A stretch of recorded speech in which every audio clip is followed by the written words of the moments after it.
I worked the front desk at a Sydney hotel. An American checked in and asked where he could rent a gun for protection against drop bears. I thought he was joking. He wasn't. He'd read about them online and wanted to be prepared for the wildlife. I explained drop bears aren't real, it's an Aussie joke we tell tourists. He stared at me. That's exactly what someone trying to keep tourists defenseless would say. He asked if our gift shop sold bear spray. We sell Qualicaka. He went to our business center and printed 20 pages about drop bear sightings. He showed me Reddit posts. He showed me a joke article from a satire site. He said American news covered them last year. I told him that was April Fool's, he said. The bears don't know that.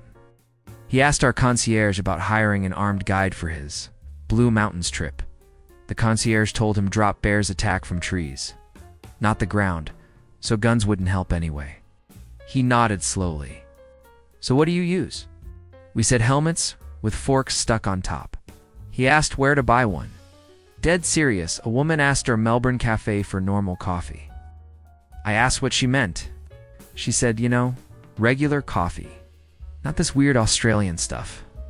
I explained we serve espresso-based coffee lattes, flat whites, cappuccinos. She said, no, just regular American coffee. I offered a long black, which is similar. She looked suspicious. Why is it black? What's in it? I said it's espresso with hot water. She asked if we had Folgers. We don't. She asked for the machine coffee, pointed to our espresso machine. She meant drip coffee. We don't have that. She asked how Australians drink coffee then. I said, like this. She left to find McDonald's. Those stories aren't even the strangest ones. Let me tell you what really happens when Americans visit Australia. I collect these stories full-time service workers. Send them to me weekly. Most travel channels show you destinations. I show you what actually happens on the ground. If you want the unfiltered version every time, subscribe. I'm a barista in Brisbane. An American ordered a flat white and asked why it cost $7. I explained our minimum wage is higher, so prices reflect that. He said that's socialist pricing. He pulled out his phone and calculated the exchange rate. This is $5 for coffee. I nodded. He demanded to know what made it worth that much. I explained our coffee culture, the quality beans, the skilled preparation. He said Starbucks charges $3. I mentioned Starbucks failed in Australia because our coffee's better. He said that was impossible. Starbucks is a billion-dollar company. I agreed. He said, so they know coffee better than you. I asked if he'd like to try the flat white or leave. He said he'd try it, but he'd know if I was scamming him. He took one sip. His face changed. He took another sip. He asked, what made it different? I said we actually train our baristas. He nodded slowly. Then he asked if I could teach him to make it at home. I said it takes years of practice and proper equipment. He said, but I watched a YouTube video, left a $3 tip on a $7 coffee, then asked if that was enough in your money. These aren't just funny stories, they're patterns. When you watch this channel, you're not getting reactions to weird tourists. You're getting a systematic breakdown of how culture clash actually works. The people who subscribe here, they're the ones who see the deeper game. I work at a pharmacy in Perth. An American asked for Tylenol. I handed him paracetamol. He said, no, Tylenol.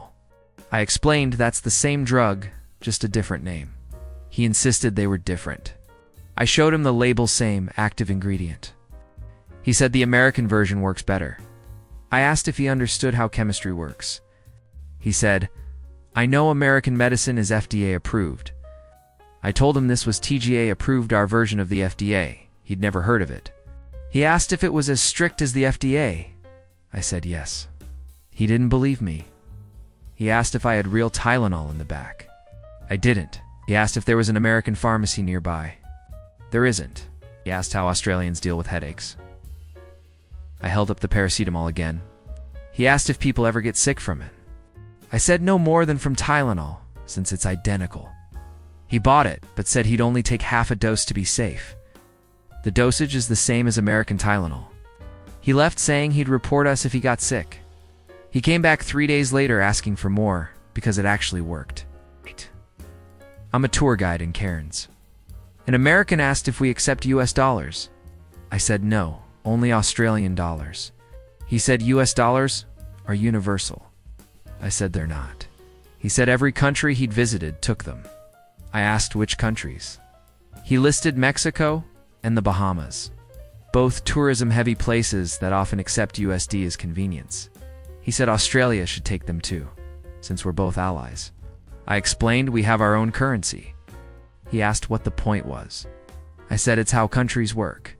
He asked if he could pay me directly in USD and I could convert it. I said no. He asked why not. I said because I'm not a bank. He went to an ATM. He came back angry. He said the ATM stole his money. I asked what happened. He said he withdrew $100 but got weird rainbow money instead. I explained that's Australian currency. He said it felt like monopoly money. I said it's plastic and harder to counterfeit. He asked if it was legal. I asked what he meant. He said real money is paper. I told him Canadian money is plastic too. He said, exactly. I manage a restaurant in Tasmania. An American asked for the check, then got upset we brought it immediately. He said we were rushing him out. I explained in Australia, you ask for the bill when you're ready to leave. He said in America, you sit and relax after eating. I said that's fine, but he'd asked for it. He said we should have known he didn't mean right away. I asked when he did mean. He said, eventually.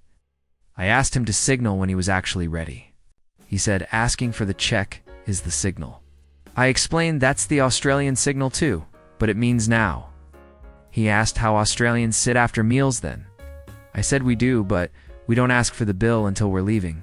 He sat for another 30 minutes, then asked for the check again. I brought it again. He asked why we charged a card surcharge.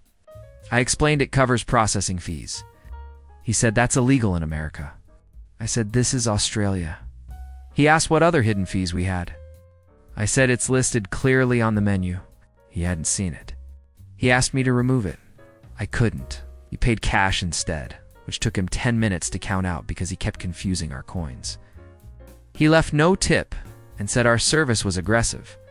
I'm a lifeguard at Bondi Beach. An American jogged up and asked where the shark nets were. I pointed them out. He asked if they guaranteed no sharks inside. I said they reduce risk but don't guarantee anything. He said that wasn't good enough. He asked what happens if a shark gets through. I said we'd clear the water. He asked if we'd compensated. I asked what he meant.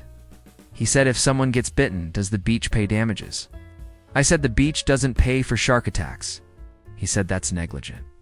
I explained ocean swimming has inherent risks. He said American beaches have better protection. I asked which ones. He said Florida. I mentioned Florida has more shark attacks than Australia. He said that's because Florida has more beaches. The math didn't work, but he didn't want to hear it. He asked if we had shark spotters. I said yes, plus helicopters and drones. He asked if that was enough. I asked what he wanted. He said guaranteed safety. I told him the pool was up the hill. He said he didn't travel to Australia to swim in a pool. I suggested he consider the ocean's risks before entering. He said I was being dramatic. I told him I'd rescued 3 people that morning from a rip current. He asked what a rip current was. I spent 15 minutes explaining ocean safety. He went in the water anyway and immediately got caught in a rip. We pulled him out. He said we should put up signs. We have 12 signs. I work at a bottle shop in Adelaide. An American asked why we close at 9 p.m. I said that's our license requirement. He said American liquor stores stay open late. I said different countries have different laws. He asked who decided this. I said the government. He asked if people campaigned to change it. Some have. He asked if I supported changing it. I said I work here, I don't make policy. He said I should have an opinion. I said I'm fine with 9 p.m. He said that's un-Australian. I asked what he meant. He said Australians are supposed to be laid back. I said we are, which is why we're fine with shops closing at 9. He said laid back people want later hours. I said laid back people plan ahead. He asked if he could buy extra since we close early. I said sure. He bought 6 bottles of wine. Then he asked if he could drink one in the parking lot. I said no, public drinking is illegal. He said he'd seen people drinking at parks. I said some parks allow it in designated areas. He asked where those were. I said not here. He asked why Australia has so many rules. I said we have normal rules. He said America has freedom. I said Australia has freedom too, just different liquor laws. He left confused about how we survive. I'm a receptionist at a Darwin hotel. An American asked what time zone we're in. I said Australian Central Standard Time. He asked how far ahead of America that is. I asked which part of America. He said regular America. I asked if he meant Eastern Time. He said sure. I said about 14.5 hours. He said that's impossible. I asked why. He said time zones are 1 hour increments. I explained Australia has half-hour zones. He said that violates time zone rules. I asked which rules. He said the international ones. I told him several countries use half-hour offsets. He named none. He said his phone would break if time zones weren't whole numbers. I said, phones handle it fine. He didn't believe me. He pulled out his phone to prove it. His phone showed the correct time, including the half hour. He stared at it. He said it must be broken. I showed him the time zone setting. It clearly said UTC 9:30. He said UTC was made up. I explained it's coordinated universal time, the basis for all time zones. He said America doesn't use that. I said every country uses it as reference. He asked why Australia couldn't just round to 10 hours. I asked him to consider that Australia existed before he arrived and functioned fine. He said it was confusing for tourists. I said tourists adapt. He said this would ruin his sleep schedule. I suggested setting an alarm. He asked if we had wake-up calls. He booked one, then asked what time zone the wake-up call would be in. I said the same one we're currently in. He asked me to confirm that in American time.